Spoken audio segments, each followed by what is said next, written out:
Hi guys, WWE elimination chamber predictions industry changing weekend అని అయితే చెప్పిండు. ట్రిపుల్ హెచ్ ఎలిమినేషన్ చేంబర్ గురించి మరి ఆ ఇండస్ట్రీ చేంజింగ్ మూమెంట్ ఏం జరుగుతుంది ఎలిమినేషన్ చేంబర్లో అన్నది అయితే చూడాలి. బట్ రాక్ అయితే చాలా నమ్మకం పెట్టుకున్నాడు కోడీ రోడ్స్ మీద. కోడీ రోడ్స్ ఆ ఆఫర్ని యాక్సెప్ట్ చేస్తాడు, నా ఛాంపియన్గా ఉంటాడు అని. మరి చేస్తాడా కోడీ లేదా అనేది మనకి ఎలిమినేషన్ చేంబర్లో తెలుస్తుంది. అంతేకాకుండా రాక్ ఈరోజు స్మాక్డౌన్లో మీరు చూస్తే ఆ ఫోర్డ్ F-150 ర్యాప్టర్ కూడా గిఫ్ట్ చేయడం జరుగుతుంది, స్పెషల్ రాకర్ రూమ్. అండ్ అంతేకాకుండా అన్నీ తను కోరుకున్నవి, తను ఇమాజిన్ చేసుకోలేనివి కూడా, తను కలలో కూడా ఊహించని థింగ్స్ కూడా రాక్ ఇస్తా అన్నాడు. అంతేకాకుండా మైకల్ కోల్ కూడా చెప్పడం జరిగింది, ఒకవేళ రాక్ మాట వింటే కోడీ రోడ్స్ తన ఇష్టం వచ్చినట్టు చేయొచ్చు, తన ఇష్టం వచ్చినప్పుడు టైటిల్ డిఫెండ్ చేసుకోవచ్చు, టూర్స్కి వెళ్ళాల్సిన అవసరం లేదు, వాళ్ళ ఫ్యామిలీతోనే ఉండొచ్చు, సంవత్సరంలో ఒక్కసారి టైటిల్ డిఫెండ్ చేసినా సరిపోతుంది. సో ఇవన్నీ ఆఫర్స్ అయితే ఉన్నాయి. మరి ఇవన్నీ కన్సిడర్ చేసి కోడీ రోడ్స్ ఎలాంటి డెసిజన్ తీసుకుంటాడు అనేది మనకి ఎలిమినేషన్ చేంబర్లో అయితే తెలియబోతుంది. సో అది Cody Rhodes will he accept Rock's offer, final boss offer లేదా అనేది మరి మీరు అనుకుంటారు, యాక్సెప్ట్ చేస్తాడా లేదా? నేనేమనుకుంటాను అయితే కోడీ రోడ్స్ ఫస్ట్ యాక్సెప్ట్ చేయడు. నేను ఇది ఆల్రెడీ చెప్పిన ప్రీవియస్ వీడియోస్లో, ఎలిమినేషన్ చేంబర్లో నో చెప్పే ఛాన్స్ ఉంది, బట్ ఈవెన్చువల్లీ ఎస్ చెప్తాడు. ఆ ఎస్ అనేది ఎక్కడ వస్తుంది అంటే రెసల్ మేనియాకి వస్తుంది. సో రెసల్ మేనియాలో కోడీ రోడ్స్ ఎస్ చెప్పే ఛాన్స్ అయితే ఉంది, బట్ ఎలిమినేషన్ చేంబర్ రేపు అయితే నో చెప్తారని నేను ఎక్స్పెక్ట్ చేస్తాను. సో చూద్దాం, మరి మీరు ఏమనుకుంటారో కింద కమెంట్ చేయండి.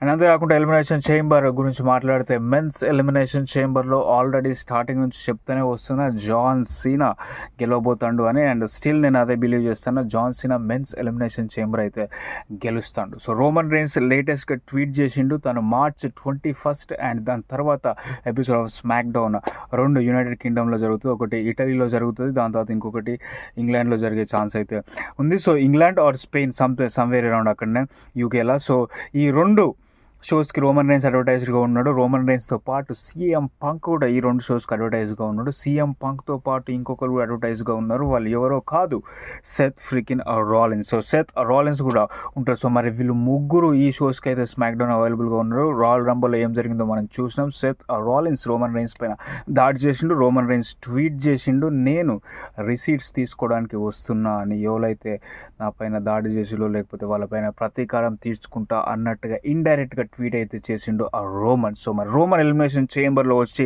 CM పంక్కి సెత్ రాలిన్స్కి మ్యాచ్ కాజ్ చేస్తాడా లేదా అనేది అయితే చూడాలి. బట్ నా pick men's elimination chamber John Cena. Women's elimination chamber కొంచెం టఫ్ అనిపిస్తుంది, చూడాలి ఎవరు గెలుస్తారు అని. బట్ ప్రజెంట్ సినారియో తీసుకుంటే జేడ్ కార్గిల్, బియాంకా బెలెర్ రెసల్ మేనియాకి వెళ్తుంది అనిపిస్తుంది, ఎందుకంటే జేడ్ని అటాక్ చేసింది బియాంకానే అని నాకు అనిపిస్తుంది. సో అలా జరిగితే Jade versus Bianca WrestleMania, Bayley versus Roxanne Perez కూడా రెసల్ మేనియాకి లీడ్ చేస్తుంది. సో ఇంకా మిగిలింది Alexa Bliss and Liv Morgan. So వీళ్ళిద్దరిట్లలో ఎవరో ఒకరు గెలిచే ఛాన్స్ ఉంది. Alexa Bliss most probably Wyatt 6తో ఇన్వాల్వ్ అవుతుంది కాబట్టి మనకి మిగిలిన option Liv Morgan. So Liv Morgan అనుకుంటాను. ఒకవేళ లివ్ మోర్గన్ కాకపోతే ఇంకొక సినారియో ఉంది ఉమెన్స్ ఎలిమినేషన్ చేంబర్లో. అది ఏంటంటే నయోమి కానీ బియాంకా బెలేర్ కానీ ఎలిమినేషన్ చేంబర్కి ముందు దాడి జరుగుతుంది వాళ్ళ పైన. సో వాళ్ళని ఇంకొక రిటర్నింగ్ సూపర్ స్టార్ అయితే రీప్లేస్ చేయబోతారు. సో మన returning superstar Jade Cargill, Becky Lynch అనేది అయితే చూడాలి ఎలిమినేషన్ చేంబర్లో. సో ఇది నా థియరీ, నేనే అనుకుంటాను. సో మరి చూడాలి, వాళ్ళన్న కొత్తగా రీప్లేస్ చేస్తే వాళ్ళు గెలుస్తారు, రీప్లేస్ చేయకుండా ఓన్లీ ఈ 6 పార్టిసిపెంట్స్ ఉంటే లివ్ మోర్గన్ గెలుస్తుంది అనుకుంటాను. సో అది గైస్ విమెన్స్ ఎలిమినేషన్ చేంబర్. మీ ప్రిడిక్షన్ ఏంటో కింద కమెంట్ చేయండి. And tag team match Trish Stratus, Tiffany Stratton versus Candice LeRae and Nia జాక్స్లో Trish Stratus and Tiffany Stratton గెలుస్తుంది. సో ట్రిష్ స్ట్రాటస్ 25 years అయిపోయింది WWE వచ్చి. ఫస్ట్ టైం వాళ్ళ kids, వాళ్ళ పిల్లల ముందు అయితే పర్ఫామ్ చేస్తే టొరంటో కెనడా రాజర్స్ సెంటర్లో. So 100% Trish Stratus and Tiffany Stratton Nia జాక్స్ని అండ్ క్యాండిస్ లెరెన్ అయితే ఈ ట్యాగ్ టీమ్ మ్యాచ్లో ఓడిస్తారు. And unsanctioned match Kevin Owens versus Sami Zayn. ఈ మ్యాచ్లో కెవెన్ ఓవెన్స్ గెలుస్తారని నాకు అనిపిస్తుంది 100%. పాసిబుల్లీ ర్యాండీ ఓర్టన్ ఒకవేళ వస్తే రావచ్చు ఈ మ్యాచ్లో, బట్ ర్యాండీ ఓర్టన్ వచ్చినా రాకున్నా సామీ జైన్ని ఓడించి కెవెన్ ఓవెన్స్ గెలిచే ఛాన్స్ ఉంది.